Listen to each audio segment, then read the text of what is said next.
Mike O'Mara, radio entertainment.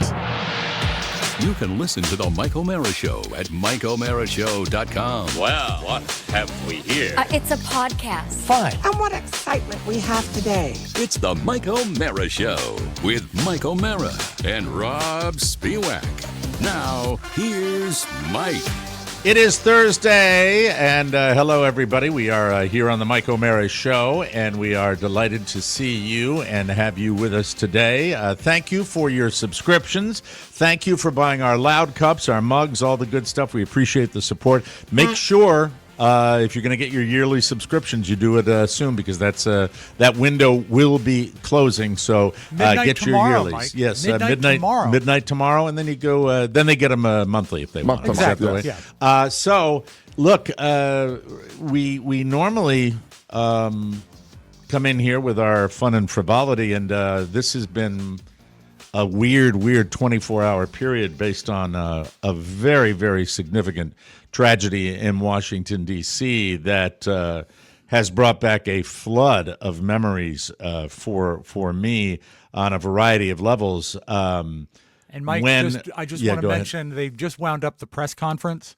Okay. At the airport up here for the tragedy. Yeah, I was watching it. it before we came in. The Post and CNN have both issued official statements. No survivors are expected. So that's what everybody was waiting for. As we tape this show, it is Thursday, January 30th, and the collision happened on the night of the 29th. And so not a really great night for me because of, I think that when you have a national tragedy that happens, especially when it involves airlines, because so many people fly, it really stops the presses. It stops the country. It stops everybody from thinking. When you have a tragedy that happens in the city that most of your career was in, and at the airport where you have probably had more in and out flights than any other airport in the United States, which is me, it really, really stops and pauses. And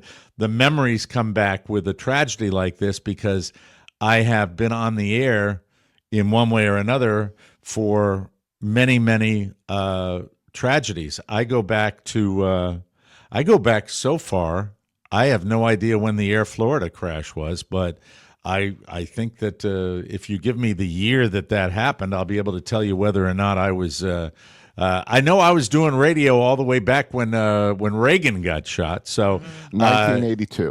1982. So that would have been back when I was doing radio at the very, very beginning of my career. Maybe Herndon? Out in Herndon, Virginia. I'm pretty sure Herndon or Annapolis is where I would have been at that particular time. Both great. But both great cities.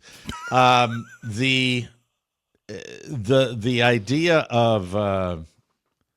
of this airport, for those of you that don't know, is the number one feature of Reagan National Airport. And I go back long enough. I was traveling in and out of that airport when it wasn't Reagan National, when it was National Airport. Simply National, yeah. And I have so many stories about it. I don't.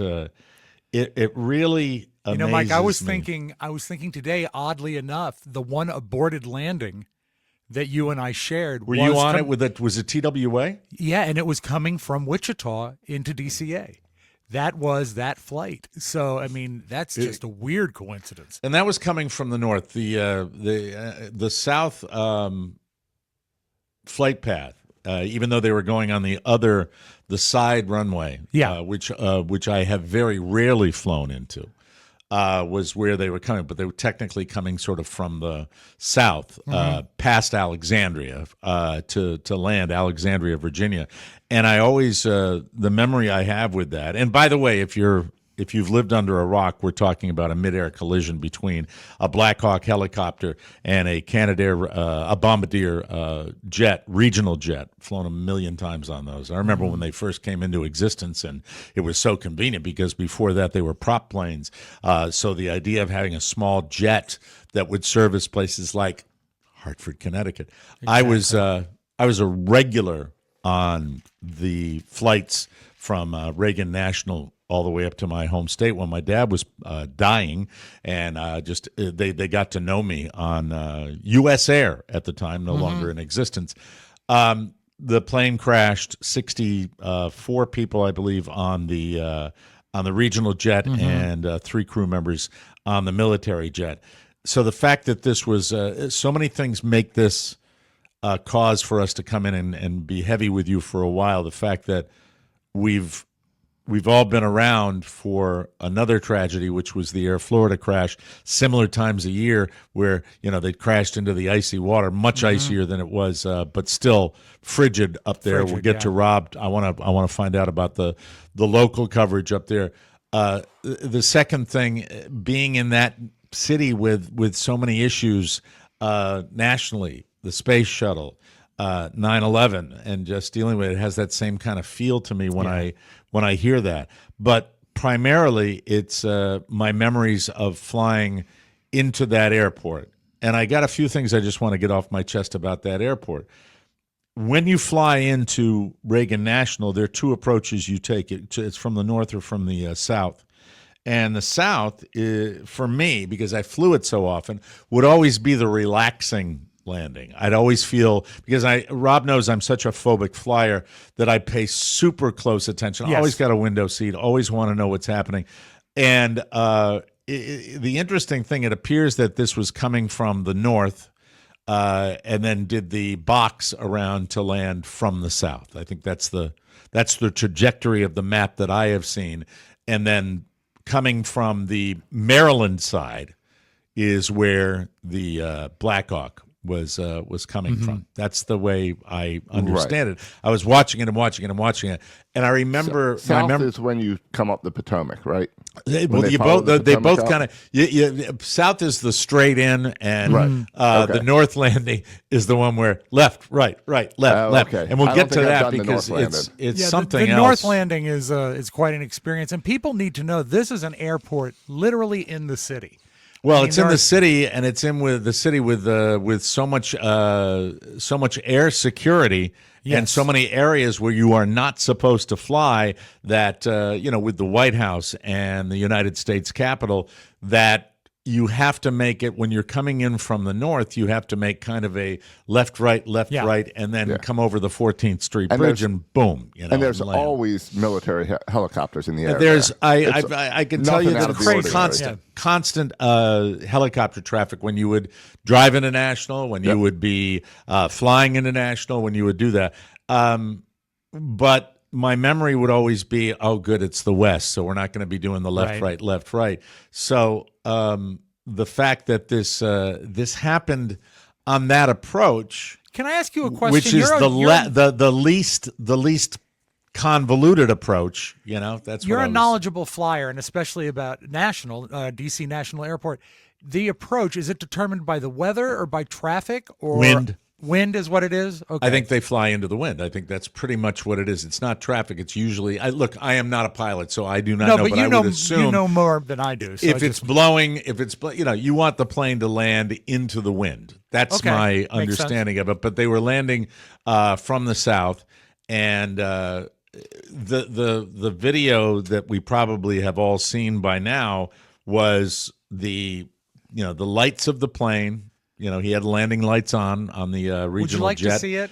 And go ahead. This put it on there. This is the webcam from the Kennedy Center, which overlooks the Potomac to the airport, looking down towards Alexandria. Yeah, you can see the right there is the Lincoln Memorial. Keep watching your screen. That's the plane in the center of your screen right there, and that's the Black Hawk to the left. And right now, it makes the impact. Right. So everyone had their lights on. Yeah, I mean, it doesn't. So it appears to me that the plane coming from the military base, was it Fort Belvoir? It was Belvoir, From Belvoir would have been, I just don't get it yet. Well, we're going to get the questions answered, but did he look out the left? Did he have any awareness? The confusing part is you would think the helicopter could quickly go up or down.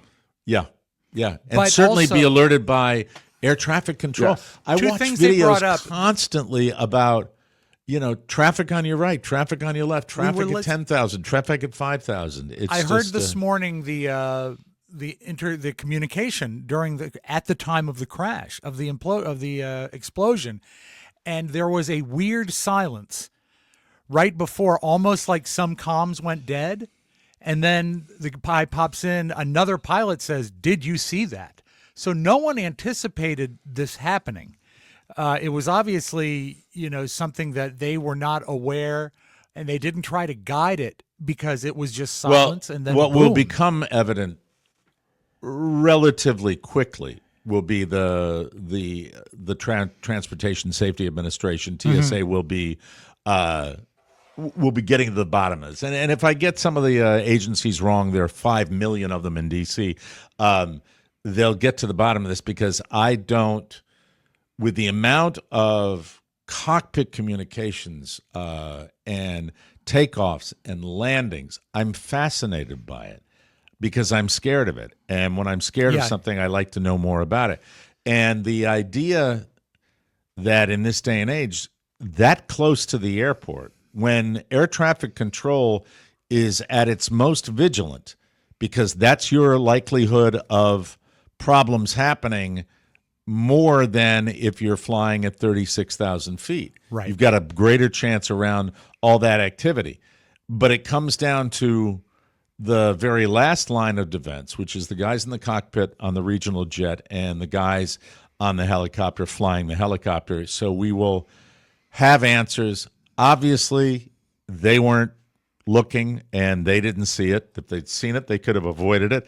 I heard an interesting theory this morning that oftentimes, and this could have been a training run for this Black Hawk. It was a training It was run. a training run. Okay, Training they've flight, confirmed that. A lot of times they are taught to use the Potomac River as sort of like a roadmap. They follow the river because that's their route more often than not. And it's easy to follow the river because it's a narrow channel of water that goes right straight past Washington, D.C. Can you explain what a river is again? Just kidding.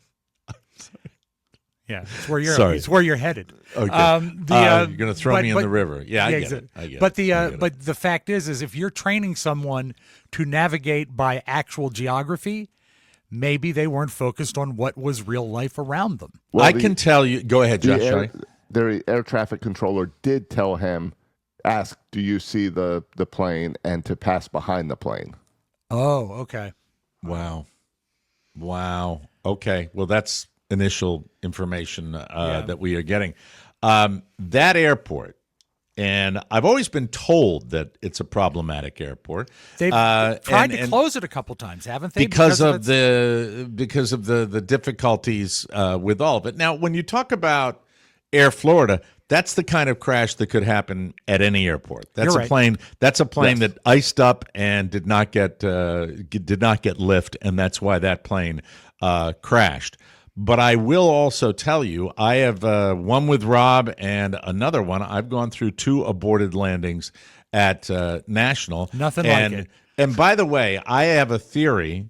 When a pilot comes on after an aborted landing, if they come on at all, right, sometimes they're not necessarily forthcoming with the reason, because they will. Sometimes they're too high. Sometimes it happens that way. Sometimes the speed is too great. I mean, it's a timed situation, and they're usually flying the plane themselves and not on autopilot. And so when this happens, the one that I remember with you, Rob, is that the one where I got out of the plane and I didn't get back on? Was that the one where they were going to take it to where they were going to take it back to BWI and then they were going to fly back to Reagan? I do remember when that happened to you, but that was the other one. Okay, then that's the one I'm talking about. Enlighten me about the other one, because that must be the second one that I'm talking about here. We're coming in from Wichita, and it was that was weather, correct? No, I think it was pilot error of some sort, because I remember it being a nice day, and we were. That was a different one. I was ready, or had maybe even heard the wheels come down under the plane, and you're at that angle, and all of a sudden you hear a tremendous thrust, like a takeoff thrust, and you go back up. Okay, and that's the one. The one that I remember was we aborted. Did they come back around and land? They landed National? at National. All right, after the one that I was on. Yeah. Well, they aborted the landing at National, diverted to BWI, And I didn't get back on the plane. I took a cab and I got my car at a later date. I Yeah. just didn't want to get back on a plane again. I remember you talking about that. Yeah. So look, there are aborted landings constantly. There are go-arounds all the time. It happens all the time. It happens because they're too high. It happens because maybe they're worried about the wind shear. It happens all the time. But that airport, I've always been aware of it being a little testy when it comes to that. But I don't think this had anything to do with that because of the route that they were taking in, which is a very slow descent, very a lot of it's the river. That's your And what that's is a your river runway again? up to it. That's where you're coming in, and you've got the longest, I guess, glide slope.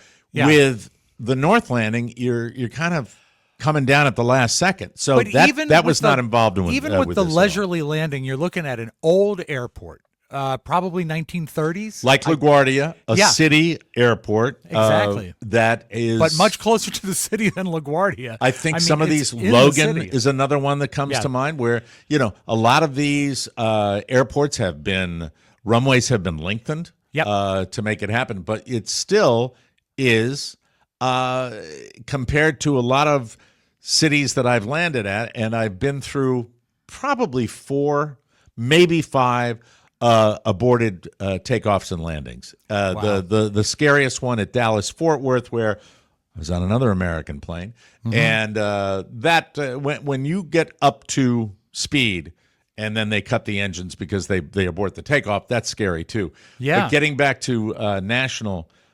It's just I've always in the back of my mind been aware this is a difficult airport for pilots. And they've also, Mike, as a lifelong D.C. resident, there's sort of a rumbling always that the reason National stays open is for politicians. It's convenient in and and it out, is. and they're in the city. And they Otherwise, you have lobby to for go that. way out of the city and Dulles deal with is that. 40 Now, miles away. Yeah. I wanted to ask you, being up in the D.C. area where you are now, I'm getting CNN coverage. I'm getting our local news down here. What are you getting up there? How's it been shaking out? You watched some of the local news. I bopped up around there. all the local news this morning. The best I got to give to Channel 5. And they had, of course, people. Everyone had people everywhere. But I think one thing that was particularly heartfelt and very human of them is they sent one of their reporters out to a skating complex because there were pro skaters on this flight coming in. They haven't not Two Russians. They haven't been named, but they've two been Russians and I mentioning think them. 4 Americans and family coming in, and they talked about these are these kids that I went to school with, some of them that would get up at 4 a.m. and go skate before school. And they were reflecting on the way this affected these kids who had these up-and-comers that they idolized coming in, and the way it affected them. So there's the technical stuff about the airport and the jet and the helicopter, but there's this human side to it. And I think that's something that when we go into this mode of covering an airline tragedy, sometimes we forget that it boils down to people, to souls. And I thought it's really sad, and they were able to emphasize the fact that still, regardless of all this stuff, that America has the safest airspace in the world. Statistically speaking, this is true. When you think about the statistics, it's when I'm still old enough where I am fascinated by the concept of flight. I still think it's truly amazing that you can get on a jet and go from Like one that place to Louis another in rapid C.K. time. It's just routine amazing. when he Yeah. says, I had a horrible flight. Did you get in a chair and fly and land Yeah. and you were safe? Yeah. It's an amazing thing. And it really is.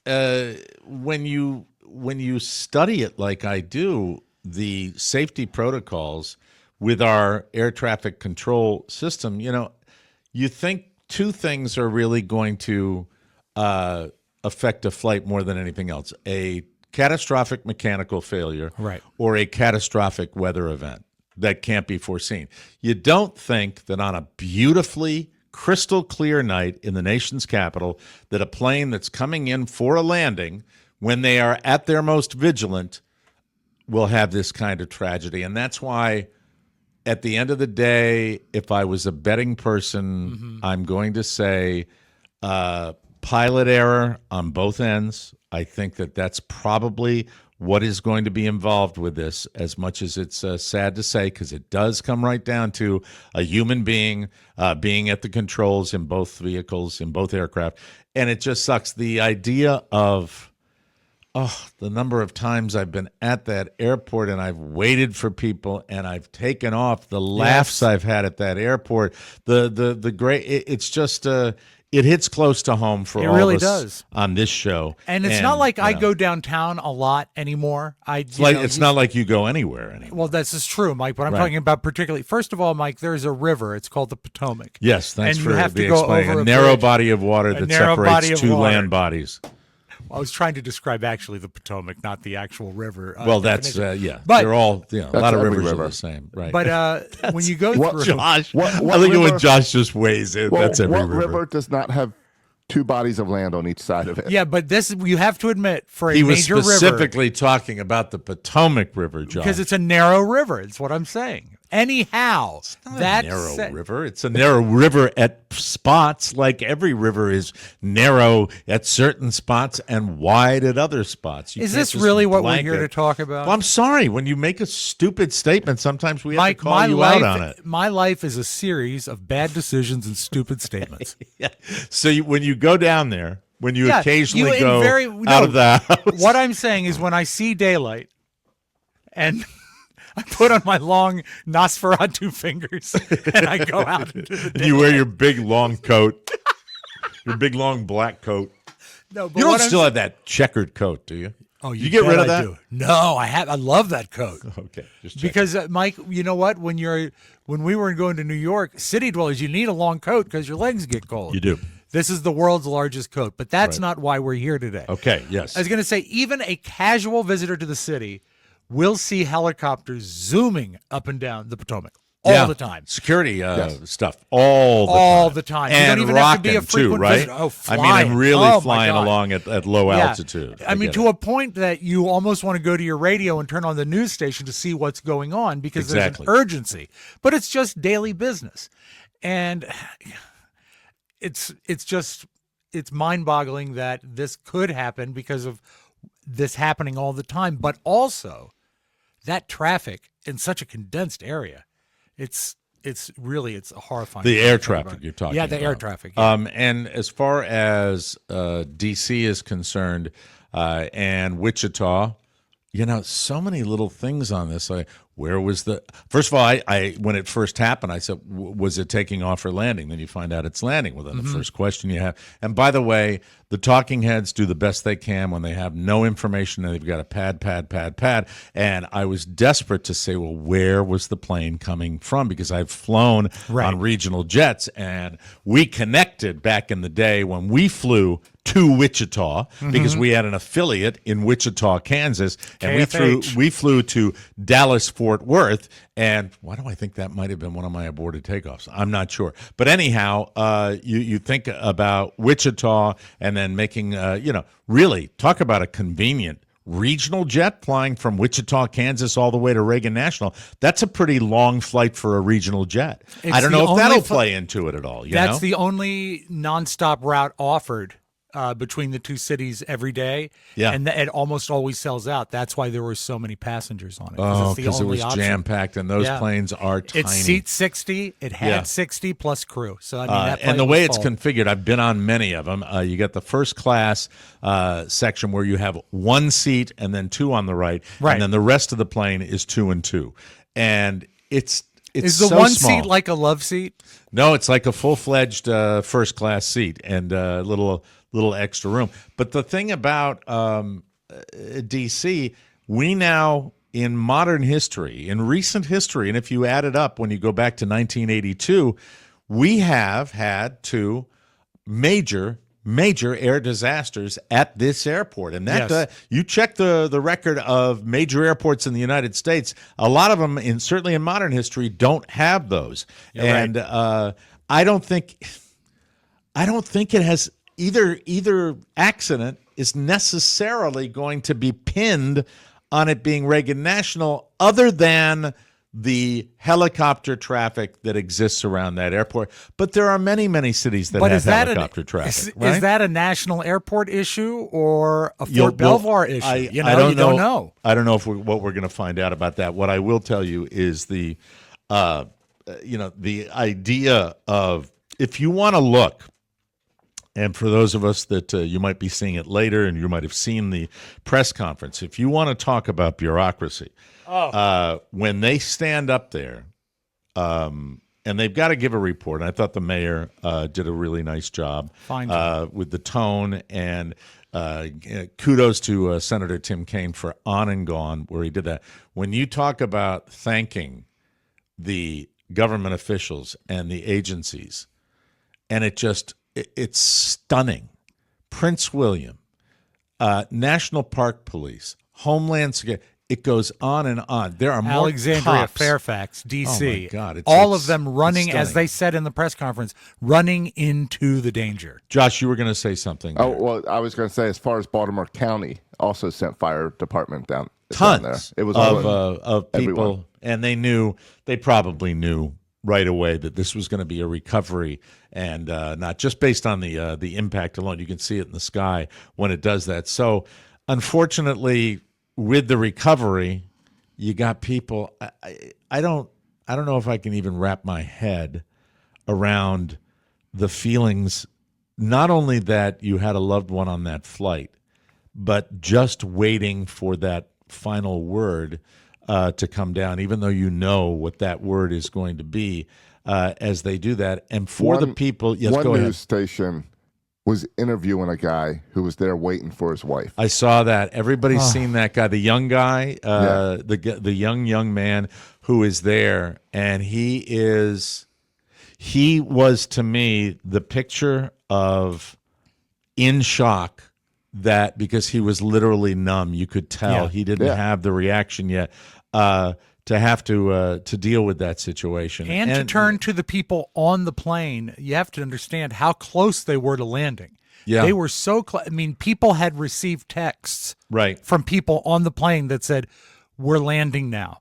And, they had no idea that the last, 400 feet of their departure would be the end of their lives. And it's such Rob mentioned it before, the air traffic control and the flight systems in the United States of America are so incredibly detailed. And, the answers will come. People will want the answers. And for the rest of the flying public, as much as I don't want to say it, but you have to mention it, that out of these incidents, because we are so dedicated to getting things right, you will have obviously corrections that are made so that something like this can't happen again. I don't know the age of the Bombardier jet. I'm not sure how new it was. I don't think a lot of them are new. I think a lot of them have been around for a very, very long time. I now base this on my own personal experiences with regional jets, because I know the Embraers, I know the Canadairs, I know the Canadair Bombardier. I think that's the name of it, if I've got it correct. Were you at an age flying prop planes pretty consistently for regional stuff? Probably early on, yes. And I did think one that, to Buffalo once. Prop planes. but they were I'm fine. fading And out. by the way, going up to Maine, more often than not, there's a company called Cape Air that flies out of Boston up into the Maine area. And the planes Air. are Cape Air. There you go. Those were the ones with the Wright brothers? Yeah, the Wright brothers were on there. I remember there was a plane that my family took, my mom, my dad, and me. Yes. And it was called Pilgrim Airlines. I remember that airline. And I kid you not, I've told this story a million times, that we get on the plane, and as we are walking up the steps that they pulled out of the plane, Exactly. that's the kind of plane it was, just like a regular private jet. One of the guys says, because there were probably 9-10 people on this plane, said, Right. "Who's going to wind the rubber band?" And the look that the pilot gave this guy. No. And we sit down, and this contributed to my phobia of flying in general.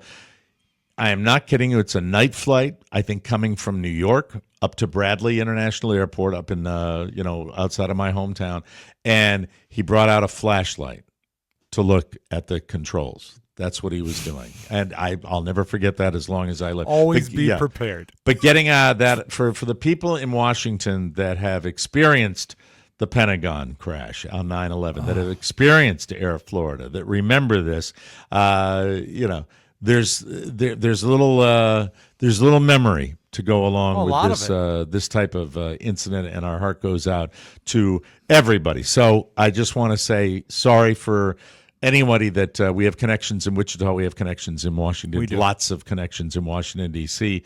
God bless those people, and God rest their souls that perished in the crash. And, not to mention the very probably young men that were on that helicopter serving their nation. Just a tough thing. And with the last word I wanted to say on this, when you get all the agencies that are standing up at a press conference, with all the things you hear about the divisiveness in America and the battles that we fight, look, you're going to have that. That's politics. But when you see everybody come together, you realize that as far as safety and the safety of the American public, there are an awful lot of people that have their eyes on the prize when it comes to this. And there are a lot of people that are paying attention to this. And out of it, hopefully, will come greater safety measures that happen. But it's not going to be any consolation to the 64 people that were on that plane, including the pilots and the flight attendants and all that. Just a real tragedy, and something that brought back so many memories for me. The biggest one being Air Florida, and I shouldn't bring this up, but it pissed me off back then, and it still pisses me off today. That Howard Stern's had a great career. He really has. But He's Howard made a lot of money. Yes, he's made a lot of money. Howard Stern made some steps that I didn't necessarily agree on back in the day. Okay. Howard Stern, the way he took no prisoners with every market he went into, including John DeBella in Philadelphia, and the way he just would eviscerate people with no prisoners, no matter the cost. And early in his career, bad judgment when he made light of the Air Florida situation. And, I understand when you are the definitive shock jock in the world, you're trying to do that. But at the same time, in my career, I think that as yuckety yuck and as shocking as we have to be, occasionally you have to take a moment and you have to pause. And here I am sitting here doing a podcast as he counts his tens of millions up in Long Island. But I still Mike, are you maintain, even as empathetic? a man in his 20s, I'm looking back at that saying, what the F was that? Aren't you empathetic towards Howard? Not always. Who's happier? Not always. I get it.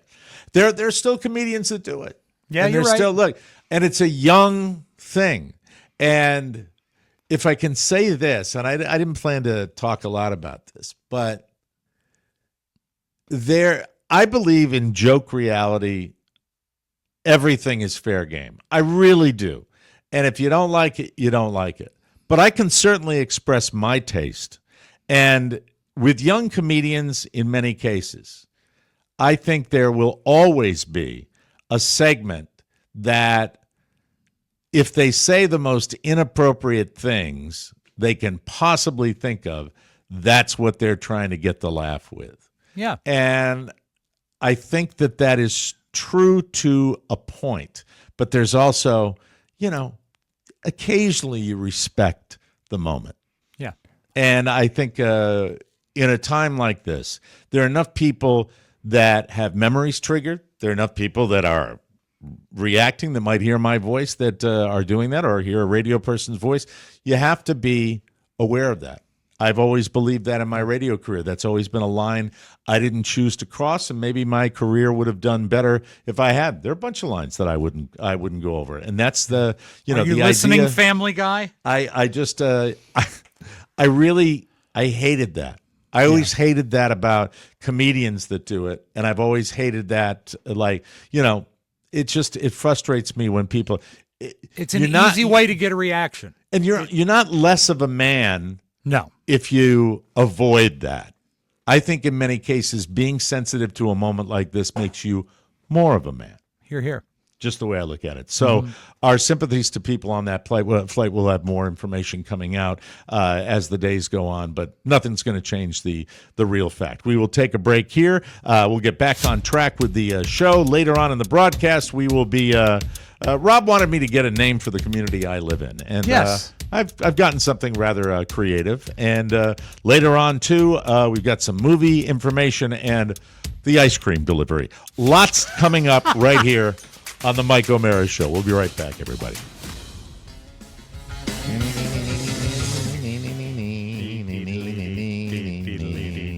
There we go. Oh, I found the button that gets me the commercial that lets Get the me button, tell it Mike. to you. Come on, button I it found up. the button that gets the commercial that lets me tell it to you, and that's why I can tell you about Magic Mind. Our friends at Magic Mind realize that staying focused can be tough, but Magic Mind has been a total game changer for all of us. This little shot, packed with mushroom nootropics, adaptogens, and essential vitamins, keeps you clear-headed, productive, and stress-free without caffeine. No, not without the caffeine crash, I should say. That thing where you get up and down. And it tastes amazing. And now you can end your day with Magic Mind, too. This month, they're offering an awesome bundle featuring Magic Mind and their new Magic Mind Sleep. Perfect for powering through your day and winding down at night with a risk-free guarantee. There's no reason not to try it. So, listen, first thing in the morning, last thing at night, just like me, you're going to love Magic Mind. Right now, get 45% off the Magic Mind bundle with my link, magicmind.com/OmeraJan. That's a different code. Be aware of that. Don't miss out. Head to magicmind.com/OmeraJan. That's OMEARAJAN. And let's make some magic, people. There it is. There it is. Why no? Sorry. My voice is a little rocky today, too. Sorry about that. Let's get started today with a nutritionist. I always like to quote nutritionists from England because I think they are just super smart when it comes to what we put in our bodies. I sent you a picture about it, Josh, earlier today. I don't know if you got it. I've got it. A nutritionist. I got it. Isn't he matter of fact, right? Didn't we have a good meeting, too, before the show? Oh, Or the best. We had a 4-minute meeting. We can accomplish in 4 minutes something was a bing, bang, boom. A nutritionist in England came up with what she claims, and I'll wait till the end to show you the picture. Good. She claims this is the healthiest meal in the world. I'm guessing it's a lot of soft food if she's from England. Not sure. With their rotted teeth? Is that what Yes, you're talking about? That's where I was going. It's 3 courses, a starter, a main course, and dessert. A starter. The whole thing is only 1,200 calories. So it's a good amount of food. All right. But you won't find it on a menu anywhere, so you need to make it at home. Here's what she claims is the healthiest meal in the world. The starter, I have no idea about this cheese, Rob. Maybe you do. You're more of a foodie than I am. Labna, Labneh cheese. Labna cheese. It is actually manufactured on the human body. That's so nasty. Labna cheese with roasted tomatoes and broccoli. I don't know Labna cheese. It I is do know made- broccoli. It is made from strained yogurt. Okay, it's a fermented cheese popular in the Middle East. I don't like Middle East food. I just don't. It's got Like healthy Cincinnati? Middle East. Oh, not Midwest. I'm sorry.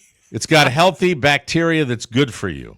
All right, show the photo of the Labna cheese. This is the Oh, Mike, it's good for you. Labna cheese. Is that just the plate on the left would be the starter, right? The appetizer? That's the roasted tomatoes. On the right, I think Is that the bugs on it? I don't know what the whole thing. The main course is citrus mackerel salad. Wretch. Hold Man, on, there's nothing better than an oily fish like a mackerel. oily fish. There you go. Citrus mackerel salad with chickpeas, fennel, and red onions.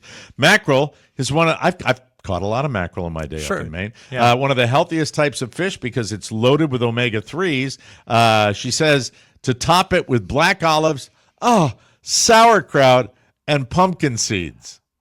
I don't know. No. Yeah, nastiness. Yeah. For dessert, tofu chocolate mousse with blueberries. First of Wow. all, even real chocolate mousse you don't want to pair with blueberries. The Yuck. recipe calls, of course, for dark chocolate, not milk chocolate, not the good chocolate, like I ate when I got the ice cream last night. The blueberries are loaded with antioxidants. Yeah. So let's take another look at that dog That food, greasy mackerel? that we had. Delicious. I think that's the mackerel on the right. Yeah. Is that Looks like holy it might be, mackerel there? Holy mackerel. That's only at Lent. Okay. Holy mackerel. Wow. Hey, How about it's that? Friday. Could I get a really oily fish, please? Yeah, mackerel. We used to have up in Maine when the mackerel are running. Hey, are the mackerel running? They run during the summertime, and they're little tiny tinker. They're called tinker mackerel. And I've caught Spanish mackerel. Hello, Spanish mackerel. I've caught a lot of mackerel in my day. I really have. When it comes to the refs and the Kansas City Chiefs, I have to say this like Jack Kent Cook. Okay. Dean Blandino, who used to be the vice president of officiating and now is the rules analyst on Fox, says his own brother thinks the fix is in. Well, Here's the brother's quote smart. from Dean Blandino. Yeah. My brother is like they want Taylor Swift at the Super Bowl. He says the league is rigged and that I can't say anything about it. Well, I think a lot of America feels that way. The Bills fans have a great video out right now showing highlights of the last game where the ball was placed maybe a yard or two short of the on first clear down plays. Yes. Yeah, and you have one ref coming in from the top that was on the backside, and the other one coming from the bottom of your screen that had it at the right spot. That was one of the plays. They have like 5 or 6 of them just like that from the game they're showing. I have call an it- actual. Go It's ahead. the Kansas City spot. That's what Mike, they call it. I have a quote from Dean Blandino's brother. He says, "Is a fix that want to make the Taylor Swift come to the game. Why even go to the game and pay for your ticket? The ball, she's in a wrong place." The ball stays the same as before.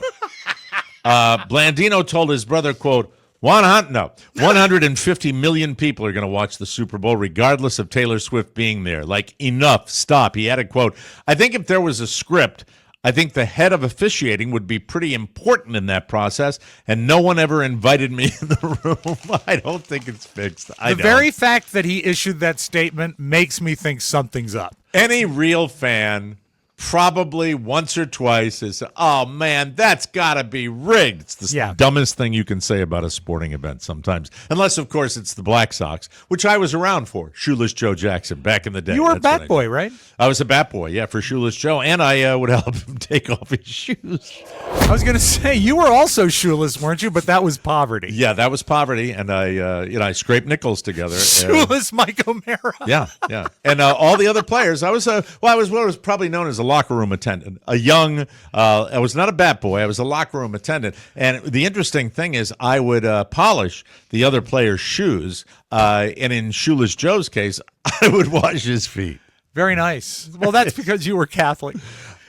Listen, it's been made fun of. When you were a bat boy, I know you bounced around team to team. Yes. Did Ty Cobb ever want to show you anything in the dark? Such a racist asshole. We've heard lots of jokes about Leonardo DiCaprio's dating cycle. Find him young, legal, but young. Date him for a while, then release him back into the wild when they turn 25 and start again. Yeah, like Ricky Mackerel. Gervais, great jokes about Leonardo DiCaprio. But what if those ladies finally turn the tables on him? Look out. Leo's got a current girlfriend. Lots of Italians in the news today. She's an Italian model named Vittoria Ceretti. And don't let it go that he's DiCaprio. It's not like he's coming in from England. This is true. She's not 25. She's 26. Look out. Ooh. Not only that, but his friends apparently think he's whipped. Here's the quote. No one has seen Leo this in love or this devoted to a woman really ever. I don't know where that comes from. I think you're the friend they quoted. This is the friend goes on to say, isn't it amazing how verbal the friends are? They just go on and on. Yes. His loyalty is usually to his boys, but she's become the priority over his time with his guy friends. That sounds like the unnamed source quote, doesn't Here it? she is. She looks she's demanding. lovely. Yeah, she's very lovely. Very smart but looking. Very she intelligent. looks mad. She does look pissed off in that. Yeah. Yeah. He still hangs out with them, but Victoria is usually included. And if she's not, it's because she's off working somewhere out of town. Leo's friends are allegedly finding this a tough pill to swallow. This is the BS quote of BS quotes. I'm trying to think what friend would be the unnamed source. It has to be someone who's moderately famous but not cool enough. It's Matt Damon. I don't even think that. I think it's Okay. David Schwimmer. Apparently, Leo is even talking about her moving in with him. Oh, wow. Ooh. Here's it seems every day I have another story that is just for Rob Spiewak that he's going to be very, very, very excited about. It's why I come to work.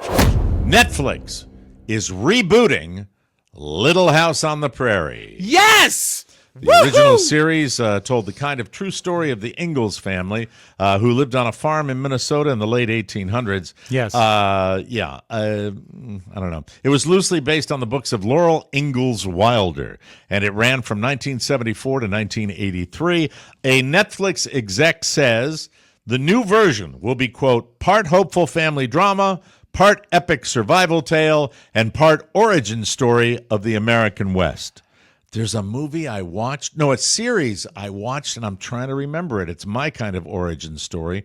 Where Primeval. What Prime Evil? That's We discussed it. it. Yes, we talked Yes. about it. Thank you for the memory. I appreciate that. I You don't helped me like with the that. notion. I don't like the notion of recreating or rebooting Little House. I think they did a perfect job the first No, time they around. did not, because it was a lie. It was your TV lie. It's not Right? the way the West was, Rob I'm not Spiewak. saying, and you know what? A good argument is whether or not it's a Western or not. Yes. I always said it was, but I also see it as a link between the Westerns that were so popular in the 60s, like Bonanza and Gunsmoke. Right, to a which were show- all BS Westerns. Oh, I by the way. hated Gunsmoke. The worst show ever. But Bonanza, well, I mean, it was Bonanza all was fake. entertaining. But I like the American Primeval, which is is the real gritty West, Yeah. the really unwashed, dirty hair. Like there had to be families back then. But You know what this is? Is this just going to be a Taylor Sheridan inspired Yeah, you're Netflix right. grab? Yeah. Do you think this is going to be as gritty as a Taylor Sheridan type thing? No. No. But they want to jump in that. Can Okay. I take a moment to tell you the greatest? It's brief. The greatest Michael Landon story ever. Sure. I like Michael Landon. I thought he was fine in Bonanza. I think what he did in Little House was really a career-setting piece of work. He did a great Some job. of the episodes were really fine. Some of them really fine. But after they were allowed one more TV movie, NBC said they didn't want to have anything to do with the series anymore. They were cutting all ties with Little House. And so Michael Landon was pissed about this. And so when he wrote the last script, he purposely wrote it that part of the plot was to blow up the town of Walnut Grove with dynamite, like the houses and the mercantile. It was because bad land barons were coming, and to destroy their purchase, they destroyed with dynamite in the show. Wait a all minute, of to the set. destroy their purchase, and then you said they destroyed. No, the townsfolk were to destroy The the town town in the so plot. that the robber barons wouldn't get the stuff they'd built. Right, but the real reason is that Michael Landon was pissed at NBC and didn't want to leave them a fully functioning backlot set of all the buildings. That was his last little FU to NBC. He blew up the set. I love it. What goes around comes around with Landon's daughter on Yellowstone playing Teeter, one of the great characters on Yellowstone, played by Michael Landon's daughter. Did you know that? I had no idea. Is her hair as nice as his dad's? She does the greatest accent you will ever hear, almost unrecognizable English, and it's fabulous. God, Rob, you should watch Yellowstone. You really should. I tried. I didn't. Too I gritty didn't mind. for you, not It just- fluffy yeah, enough, not fluffy sweet enough. Not you know? sweet enough. No, You wouldn't like Beth Dutton like breaking a beer bottle over a woman's head like I do. It's a terrific waste of beer. It's great. The original series streams on Peacock, where people watched more than 13 billion minutes of it. That's your version. Yeah. In 2024. 13 billion minutes. Who came up with that statistic, huh? Netflix, and also if you ever dip your toe back into Little House, I think that Mrs. Olsen. I've never had a toe in Little House. Never watched an episode of it. Well, you were out partying when it was in its thing. I'm probably wrong. It was a Monday night. You had You were Uncle doing what Mike's you've night, done right? for your entire Well, life. Mike, I was 5 when Home, it premiered. watching television, which But is what you Mrs. do Olsen now. is one of the greatest television characters ever. I put her up there with Mr. Rourke. She has such a great plot arc through all the episodes. See the stuff he likes, Josh? Do you see that? He likes the fluffy. Yes. He loves the fluffy stuff. That's what he digs. I watched it as a kid.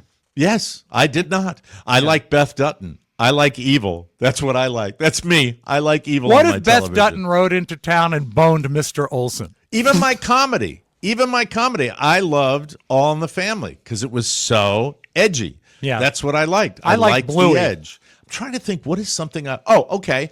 I like Willy Wonka and the Chocolate Factory. Oh, no, that's edgy too, isn't it? Well, yeah, but in Technically, a Gene great Wilder. way. I like any kid's movie that features a chicken getting its head cut I off. love the kids' movie Chitty Chitty Bang Bang because that. How Emperor- long since you've watched it? Probably within the year. I probably watched it with my I son. didn't think it held up. I The watched Child Catcher? Oh, my God. Well, I holds mean, up he's beautiful. scary, but the movie itself is a Special little tough. effects are a little choppy, but, You know, truly that was written. scrumptious. It was written by Ian Fleming. Yeah, the same guy that did the James Bond novels. Exactly. And there was a scene in the original one where Dick Van Dyke had a silencer and shot the lady. I have that. Oh, you do? Yeah, hold on a second. Strictly Scrumptious. Can you was give her me name? the dialogue? Because I don't remember the. Yeah, the Dick Van dialogue. Dyke said, "You don't want to blow this whistle? Well, how about blowing this?" And scene. No, that's not the one I wanted. Hold on. I was thinking a single shot. Yeah. Silencers didn't work back then. I'm sorry. I just I have it somewhere, but I don't know where it is. Oh, there it is. Okay, Try it you want- again. Okay, here's your new setup. Ready? Okay, go I'll ahead. show you something that's truly scrumptious. All right. Now I got to go back to the thing. I am the worst board op in the world. So Michael Landon blew up the entire set. There it is. Thank you. Thank you for the callback. Finally, Yes.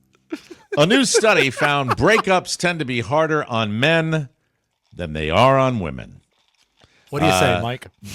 How about Josh too? He's been through one. That's true. That's true. That I know of. There's a stereotype that women are more emotionally dependent, but it might be the opposite.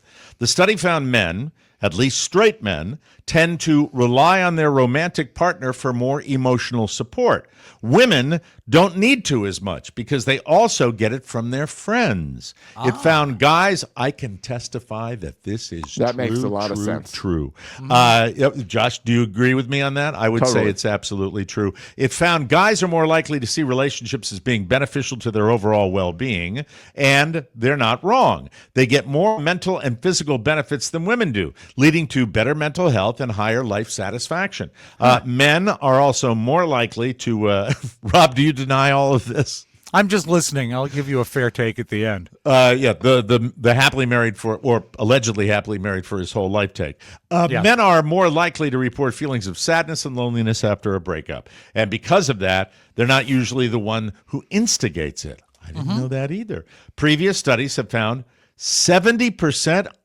This is terrifying to me. Go ahead. Because What is I'm pretty satisfied with my relationship. 70%. High praise, Mike.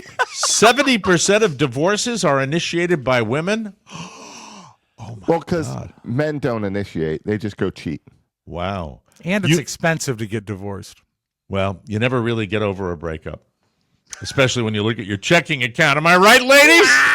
There you go. All Mike, right. as far as someone who's been married almost 30 years now, the sadness and the loneliness of divorce is equal to the sadness and loneliness of a marriage. So There you go. Yep. roll the dice.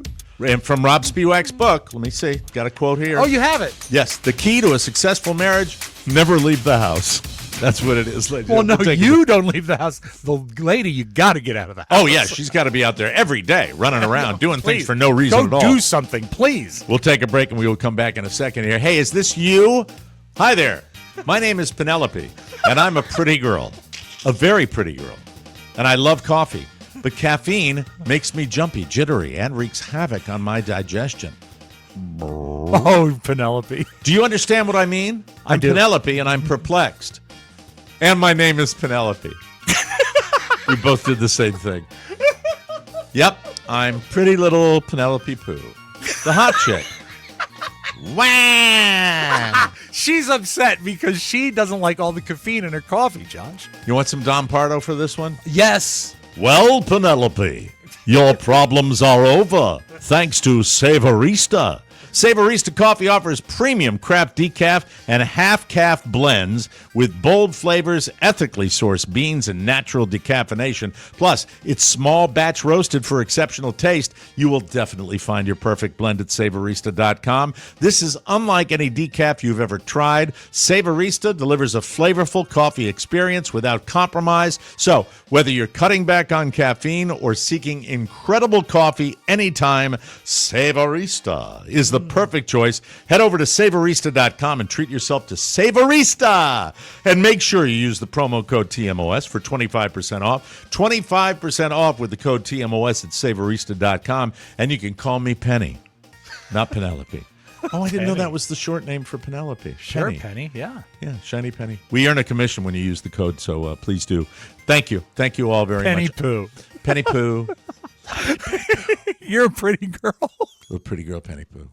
Pretty girl, pretty girl. Sorry, I got That's quite all right. sidetracked there for a Great second. spot. Rob said to me the other day, I have Happy Valley where I play golf. I have Cocoonville, which was my old neighborhood, and I named it after Cocoon the movie because everybody's old there. You did too? They're all down here now, and when I drive through my neighborhood, I notice that there are people at various stages of retirement.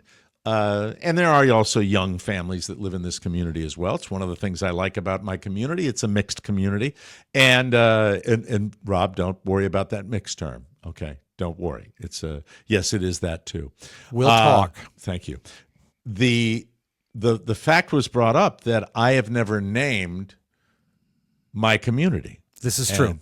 And you wanted me to do that because I can refer to it. I don't like to tell you exactly where I'm living because that wouldn't be any fun. Yeah, I remember when the show started and we were always giving out our home addresses, and our social security numbers, and it really came to bite us on the ass. And so what you want to do is when I had deliver that house in code. Manassas, when I was on the street corner, that busy street in Manassas, Grant Avenue and Portner Drive, a very busy main drag. Grant and Portner. Portner had to be some probably Confederate general, too, yes, I suppose. I'm sure he killed a lot of people. Probably did. But Grant, we represented the Union on the main drag, which is but very, he was very a drunkard. Cool. He was a common inebriant. Yes. And, of course, let's not be confused in the Northern Virginia area with Lee Jackson Memorial Parkway. And, Mike, until not that long ago, Lee Jackson King Day, in which we honored Martin Luther King and the two premium generals. That was a Virginia law, wasn't it? It was a state holiday, Lee Jackson King Day. Can you imagine the MFers that came up with that? Well, we have to celebrate our heritage as well. Come on now. Here's what I know is that when we celebrate Lee Jackson King Day, it is usually too cold to wear our sealsuckle suits. Very so we'll chilly. stay inside and have a drink and celebrate Lee Jackson and all the rest. I put a little thought to it. Thank you. There are some Spanish terms that are used in the neighborhood. With road names and all of that. Oh, I thought you meant El Car Wash, exactly. I have made an attempt to utilize that in the name of my community. Now, I took French. So, can you help me? What does El Car Wash mean?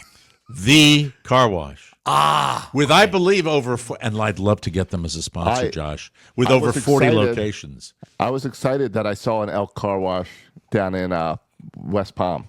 There it is. Yeah, absolutely. Isn't They've got them our all new over. president going to move all 40 locations south of the wall? He's going to round them up. They're gonna fly all of the El Car Washes out of the country. I have directed. You know what? There's so many good Trumps. I'm not going to do them anymore. All right. I have the name. Okay. The name of my community, if you would like to come visit me, is Rancho de Entierro. Rancho de Entierro. If you'd like to come and see me, I would welcome you to visit us here where we have all sorts of wonderful activities going on. I'm not a Spanish guy. De would mean of, right? You're going to have to. I'm working on getting the pronunciation from our man Josh. Rancho would mean like ranch, I guess, like the dressing. I don't know what Entierro is. Okay. Would you like to share it? Do you have it for us, Josh? Well, it just says interior. No. So maybe I'm spelling Entierro. Entierro. Oh, with an E. Yeah. Entero. Rancho That- de Entero. Rancho de That changes Entero the flavor of it a little bit. Is saying It probably should be Rancho Dentero. No, it's Well- Rancho Entero mouth. Hold on. He's got the according to Google, translation. it means a whole ranch. No. No. Find another one, please. That's not what I intended. It's Entiero. Entiero. Welcome to the Ranch de of Holes. Entero. I found the problem. Thank you. I did not put the I in Intero. There it is. Ah, It's okay. Rancho. Welcome to Rancho de Entero. Which changes it not to whole, but to burial ranch. Oh, the Burial Ranch. The Ranch of Burials. I love it. That, by the way, that went exactly how I wanted it to go. Even though it sounded like it was mistake, it was perfection. I wanted all of that to happen, and it did. That I'm makes so me glad. sometimes realize that this is a pretty special broadcast we've got here. Rancho de Entero, where you can come home and, see your friends one day and just notice that they're missing the next day. There they are. Mike, it's Rancho Dentero where the friendships run deep. It's about not 6 feet under. Dentiero. It's Denti- Rancho de de Entero. Forgive me. It's where friendships run deep as 6 feet. I came up with that one because I just didn't want to say there is also Cemeteria, I think, or cemetery. Or That would be something Ranch like of Cemetery, right? that. Or Rancho de Muerto. Oh, that's That good. might be better. Rancho. What would that translate? Muerto. What would be, because Rancho de Muerto might be even. It rolls off the tongue better, doesn't it, Rob? Yeah. And it's got a better translation. Okay. Dead Man's Ranch. It's changed. Mike, We have changed it. it's a It will winner. not be Rancho de Entero. Too hard It on the is tongue. a winner. Rancho de Muerto. Yes. We have beautiful land here at Rancho de Muerto. It's Dead Man's Ranch. That's fantastic. I love it, big time. And how, Now, is that how the can kind? Could you introduce that in the neighborhood? What do you mean, introduce it in the Like, neighborhood? say, do you like living in Rancho de Muerto? Oh, you mean Ranch of the Dead? Yes. No, that's just for me. Yeah, That's Okay, for I me. understand. It I also do. has to be our next shirt. Yes, Rancho. Come Welcome, visit Rancho. and please put a welcome on it. Welcome to Rancho de Muerto. Use my picture if you want. I don't care. Because really, I envision Josh a little one of these like. But on a headstone. No, don't overthink it. Just me going like those pictures you would see on a billboard. Yeah. Like, welcome to Rancho de Muerto. Beautiful. I love it. That's fantastic. And All right, let's also, take a Mike, break. it sounds elegant. It's elegant, and that's my world, Rob. You know that elegance. That's what I bring each and every day. I bring elegance, but But what also thrills. thrills too. But what I really like to do is eat ice cream. Yeah, we're going to talk about Ben and Jerry's, even though we're not supposed to talk about it for a month. We'll be right back, everybody. We can talk. Yeah, we can. It's our show. Who's going to stop us? Hello, friends. Hi. Listen up. Time is running out to get your TMOS bonus show yearly subscription. The offer ends this Friday at midnight Eastern. Let me talk to you about this. Folks, you like what you listen to? Are you addicted to it? Do you not go through a day without getting your fix? Do we take you and build you up sometimes when you're having a bad day? Do you like the show and you like the free show, but you haven't popped for the bonus show subscription, which really keeps us going? Listen, it's all about survivability, ladies and gentlemen. It's all about hanging on for dear life, and it's all about making that man at the bottom of your screen, Josh Soroka, a happy man. This man is pulling out all the stops to monetize this show so we can still continue to bring it to you. So get busy, of course. Please do. We'll still offer monthly and a la carte options, but if you ask for a yearly subscription, your deadline is tomorrow night at midnight. So you're welcome. Remember, we are continuing to maximize your bonus show experience because better access means more fun. As a matter of fact, Messieurs Spiewak and Soroka have bonus content this week that they are releasing. Is that not correct? It's Came out released. yesterday. Yeah. Yesterday, it's a 30-minute episode. 40. And what? 40. Yeah. It's a 40. We went long. It's a 43 40-minute minutes. episode where you're talking about baseball, right? Not really baseball per se. Okay, what were you talking about? What's the 40-minute episode? Costco. Oh, Costco. If you're a Costco lover and you want bonus content, we have a bonus show tomorrow for you. You can eat. And then bonus show content, if you're like, I just can't get enough, 40 minutes of two white guys talking about a box store. I mean, is that what you're clamoring for? I believe it is. Mike, I've yes. never been more excited to do a show, and it also allows me to debut our new jingle for the bonus show package, okay? Okay, let's listen. More for your money. Better access means more fun. We're giving you more because you deserve more. This is working beautifully. The first one dropped yesterday, an exclusive TMOS Extra, Costco. Friend or foe. These are only available to bonus show subscribers. Great extra content that you will love. How do you get it? Easy. Just visit MikeO'MaraShow.com. Come back to where you belong. Yes. The TMOS bonus show family. All right. I plan on doing an entire bonus show episode in the nude. Remember, your bonus subscription or renewal is not just your source for an extra uncensored show every week. And the TMOS extras, it's much more than that. It's what keeps us on the air.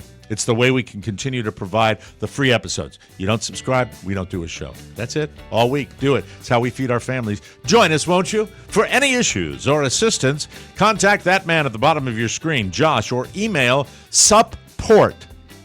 Oh, that's support. Support at MikeO'MaraShow.com. For additional details, visit the bonus show tab at MikeO'MaraShow.com. Coming soon, fresh grilled Soroka dogs. Yummy. More for your money. Thank you. We have Sean Greenwood from Ben & Jerry's who will be appearing on the show. Good guy. To talk about their new flavors. They've already debuted them. And in the past, we have been shipped ice cream for special shows. And the generosity of the Ben & Jerry's Corporation, a very, very Well, Mike, to be fair, millionaire. Yes. in the past, you have been shipped ice cream. He's Okay. always just brought it to us. Okay. He shows up with a cooler, and Okay. we do it that way. All but right. we're in 3 locations now, so we can't do that. Did everybody on the show get ice cream? I did. Did you, Josh? I did. That's fantastic. Did you get the massive box of ice cream that I it was received like, yesterday? It's amazing when a product is known for pints and you get about 2 gallons of it. It was delightful. And I look, I know I'm jumping the gun here, but at Happy Valley yesterday, I was having a really, really good time with my mates. A really good time. Lots of laughs. I have been enjoying my time Grab out ass? there. Lots of grab ass. Crotch grabbing, too. Nice. You know, because when you do a podcast, you can grab them right by the balls. And nobody will say anything. Nobody will say anything at all. It's because you're my favorite power bottom. There it is. And we have, it's wonderful. We oil up all the way, men. I was next to a guy in his 80s playing. My buddy Dino. Hi, Dino. Shout out to Dino, who's just a great guy, loving life, and inspires me each and every day. Dino the Pino? He's a fantastic guy. Great human being. Wonderful guy. So I'm driving back to Rancho de Muerto to grab some dinner. Sure. And Mrs. O'Mara had a long work day supporting me with the lifestyle that I like down here. And, I walk in, and by the way, my kid's been sick. He latchkeyed it because I have a mantra, all right? My mantra of life right now is never let anything that's happening in life get in the way of a good golf game. Hear, hear. It's kind of the way I live my life. So I pull into Rancho de Muerto, which now I'm really falling in love with, and walk in, and on the stoop of my row house is a giant box. I mean a giant box. I would say 20-inch cubed. I mean big. Fantastic. Right. And on the outside of it, I see the Ben & Jerry's logo, and I know right away because Josh has given me a head up that we're getting ice cream. And I knew that, I should get it out of the freeze-dried packaging. By the way, frozen solid. Mine so Ben, too. Jerry, Yes. I think Jerry, if I'm not mistaken, Jerry still does the freeze-dried wrapping, I think. That's Yes. the way he does it up there. Ben still slaying the dragon, making Well, Ben does the flavors. personal appearances and the live show. And it's tons. I can't tell you the flavors. It's just I tons of normally stuff. I normally text my kids and get no response. I sent them this picture, and every single one of them responded. There it is. There it is. And if you look closely, you will see there are, would those be half gallons, Rob, that are in there? Half No, gallons? they have quarts and pints. Quarts and pints. Okay, Yeah. quarts and pints. The quarts were multifold. I'm going to tell you, and I don't care that he's not here, Yes. if the coffee chocolate chip ice cream Here they all are. oh, there they are. Look at That's a that. Hey, beautiful Josh, thing, thanks for isn't the it? photos. Yeah, good job. Used it for my kids, and it makes sense here. Coffee, what's it say? Chocolate fudge chip. Is it coffee chocolate fudge chip? I'm not sure. It might be the one that's behind the Oh, yeah, chocolate yeah. cheesecake. Yeah. Because they're 4 quarts, right? Yes. Oh, Yes. my God. So much ice cream. They're all exciting because it's Ben & Jerry's, and who Yeah. wouldn't be excited? But I Every am telling flavor you, they've ever brought us has been sensational. Carla had to pry out of my dinner last night was coffee fudge chip ice cream. It's chocolate chip coffee ice cream, which is one of the great flavors of all time. You Yes. are really a child Why am I a child? because you couldn't wait even 24 hours to break into it. No, I could not. No, Mike, you are not a child. Rob is a child because the first thing he did was not eat the ice cream, but play with the dry ice. Did anybody else play with the dry ice? What did you put it in, like water and make No, smoke? well, Mike, what I did, well, to be fair, the first thing I did is I Mallethead. put the ice in the freezer. I put the ice cream in the freezer because that's Yeah. where it goes. And then you're left Thanks with for the the pellets. update. That's right next to the river. Mike, it's all in my book. I'm an Right. idiot. So What you want to do is take a deep breath in the morning because the air will help you survive. as you lower yourself into the chair, you will find that the chair supports your weight. And Absolutely. now- So tell me more about the dry ice, please. So the dry ice is at the bottom of the styrofoam box, and the styrofoam box is in a box, and that box is in a box. So it's triple ply. And I'm looking at the dry ice, and I said, trash man's coming today, so I can get rid of these boxes. But I mean, dry ice is great. So I went and I got a gallon of hot water, and I poured it into the styrofoam, and it makes like the greatest fog, like stage fog, because it's how it melts. It's frozen carbon dioxide. Hey, And I'm Josh, wa- you want to know what He he's called you a doing? child. You want to know what he's doing during the day at his home? This was is only similar to moments. my kid. This is similar to my 11-year-old when he's homesick. He's just farting around doing It's stuff, not making a every mess. day Mike, it's not every day I have dry ice, and this was me actually not making a mess. know, This I is so love could you, throw dude. It away. I love you. That's Rob, fantastic. maybe get an Xbox or something. I don't like video games, so I get as much fun out of it as I can. I do That's another awesome. gallon pour. Good for you. Because what happens is, it gets cold in there, and all the smoke is pouring out. And I said, "Oh, this was fun. This was fun." Should have made a video. Mike, there was too much urgency for me to get my phone. So and that's finished. another thing, Josh. We will never change that about him. That would have been a spectacular video for the show. Do you think that ever entered his brain? No, because his brain doesn't do that. His brain is the brain of how would you describe your brain, Rob? I don't even know how to describe your brain. That is Nearly the brain of a child to a degree. My brain is nearly full. That's how I describe my brain. All right, very So good. the stuff that it's hard to introduce new things. Well, I said, I got to get rid of this because I don't want this box in my driveway or my garage. So I go out in the driveway, and I realize if a neighbor was looking out the window, it Looks would like look you're like bringing something burning out a into box your of driveway. fire. There you go.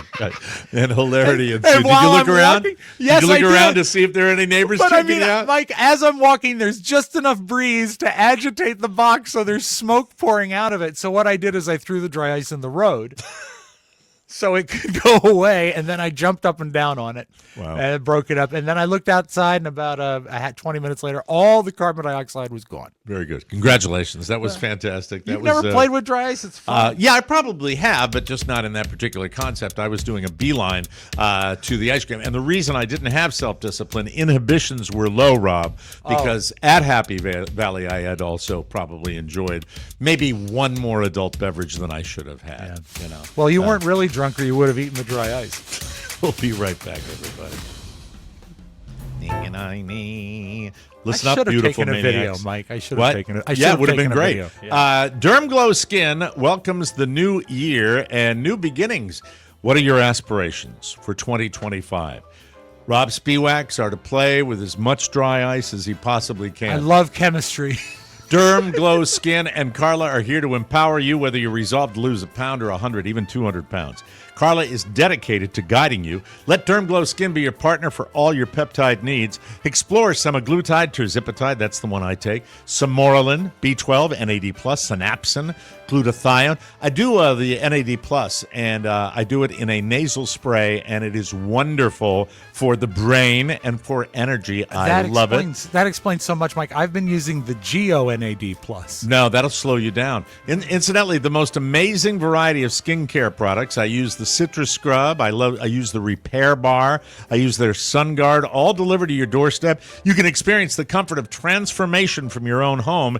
Even better, Carla's always there to support you. Her email box never closes. Visit dermglowskin.com and discover the weight management and peptides button. I am Mike O'Mara, and I say vote yes to the Tyson's Corner Casino. Spies don't bother me, sitting in high-end poker rooms, exchanging secrets.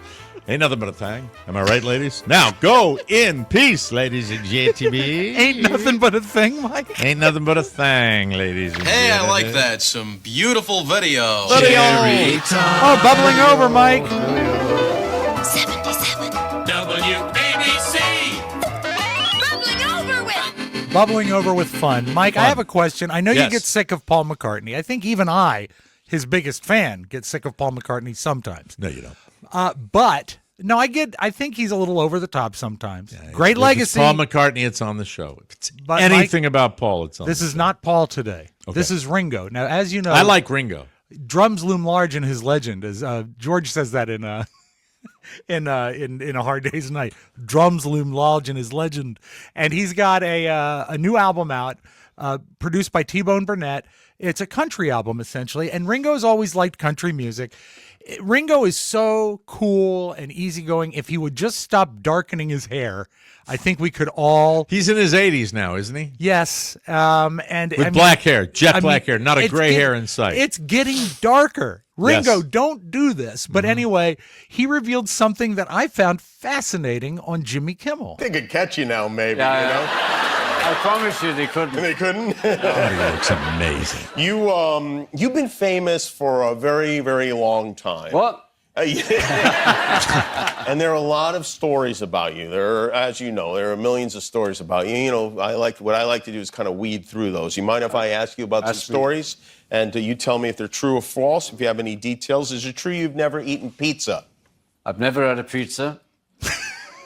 Never had a pizza. Wow. Where those people in the back go, what? Order curry. That's a British thing. It's crazy. You know, Well, I'm allergic to several items. On the and in pizza? Pizza, you don't know what they're putting in it half the time. I didn't know. Can you imagine? No pizza. He looks Great. nothing. I mean, I know he's darkening the hair, but it works for Ringo. He's Would so you great. look at that guy if you knew nothing about him and say that's a man in his 80s? No. effing way. And so positive with his outlook. He's coming to town again this summer. I'll go see him again. It's an allergy thing. That's what it is. It's I don't an know what allergy you could thing. put in it. No pizza. But I love that. I thought that was really That was cool. That was a cool video. Mike, have you ever gone out on a day and just said, I'm going to do something wacky. Let's have some fun today. Let's Yeah, not usually with dry ice. Let's not pay attention to the rules. Guess what some guys did in Queens, New York? What? They stole something. Oh. Would it be it'd be a big deal if you stole like a bike, motorcycle, a car? All of those are Yeah, big. don't do that. No. Yeah, but they stole a subway car. This video shared on social media of a reckless ride on an R train is now at the center of an NYPD investigation. It shows several people on board the subway train, one dangling their feet off the front, while it appears to move pretty fast. The NYPD was called to the Forest Hills 71st Avenue subway station Saturday night for train vandalism. According to police, MTA employees told officers people entered the unoccupied train, operated it at a short distance, and also broke numerous train car windows. How They is got this called in possible? for. It's Doesn't like have they a found the key. Like they found the key in it. Jesus Christ. They stole a subway train. I mean, the potential for disaster is nuts. Mike, it's like the taking of Pelham 1, 2, 3, but with morons. Two great movies. The remake was good, and the original was phenomenal. Love the first one. Martin Balsam. Yes, Robert Shaw. Yeah, so terrific. Good job. Do you think they ditched it once they realized they couldn't get it off the track? They took the wheels off of it. No, they painted New York Giants on it. I need that. Thank you. Mike, let's say you get a school closing announcement for Michael, and they say, This is Wade Byard. yeah, well, it wouldn't be Wade for you. Leesburg, the Loudoun County school system is 2 hours late. But this is not a snow-related closing. This is not weather-related at all. What would you do if you said, hey, you can't go to school today because of a power outage because thieves stole all the copper wire out of the school? Oh, 600 very popular. kids who attend classes here at Solano Wiedemann Leadership In Academy California. will instead be at home after the electrical system was knocked out by a thief or thieves. Upon further examination, we discovered, that someone had broken in and has stripped all our copper wiring out of the breaker. Well, here I am. Someone broke in. I've dealt with this.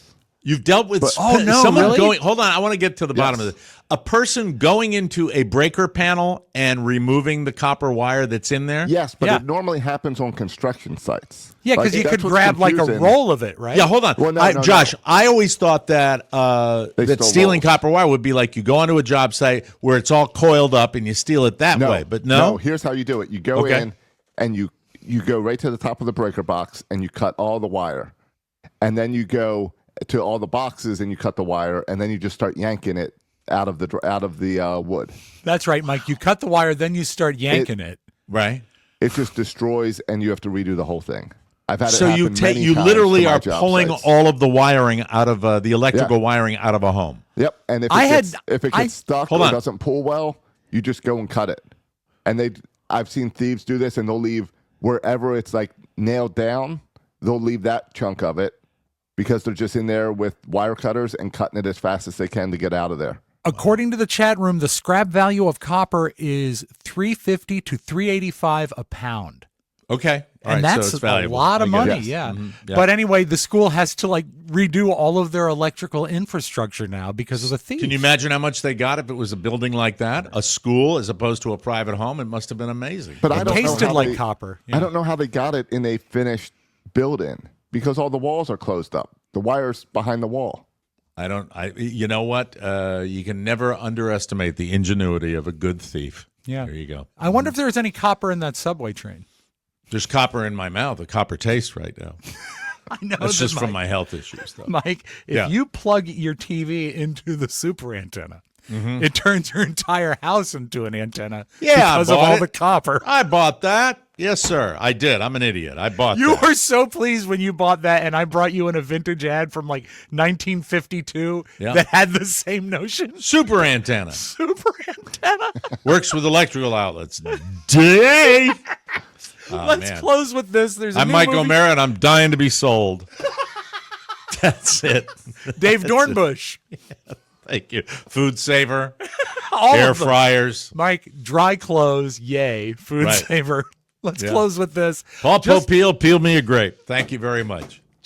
Did you ever buy a rotisserie oven? I did. I swear to God, I did. The Showtime rotisserie oven. The Showtime rotisserie oven. I was gifted one, and we're sure it was from an aunt and uncle who have passed since. We're sure it was a regift. Yeah. Because it wasn't in the original box. Guaranteed to fall apart after 3 months. Delicious chicken. There's a new movie out called Riff Raff. I'll show you a brief scene from it here to end our beautiful video today. You're going to see Bill Murray, who is occasionally still working, and you're going to see Pete Davidson. There's a lot of people in this movie. Jennifer Coolidge is in this movie. It's going to be a big star-studded thing, but I like this opening scene. No Slim Jims. Past 2 hours, you've been passing gas like a very sick infant. I gotta breathe all day. I'm sorry, Lefty. I had a lot of coffee, okay? Sorry. And then you use my name? Jesus Christ, Lonnie. You just said my name. You catch our names by any chance? Yeah, he called you Lefty and you called him Lonnie. Well, I overreacted. Wow, that's quirky, interesting, right? Yeah, it's pulled me in. I want to Yeah, watch it. I will go in. see it. I will go see it. Yeah. Bill Murray offering somebody. Pretty Another spectacular. Bill Murray quote from the movie. He says, "Once you kill someone once, it becomes your go-to solution for all problems." Very interesting. All right, we got to take a powder. We'll be back with a bonus episode tomorrow. Yay. If you would like to subscribe, you've got till midnight tomorrow night to subscribe to the bonus show content, and of course all the great extras like Josh and Rob Dukasco.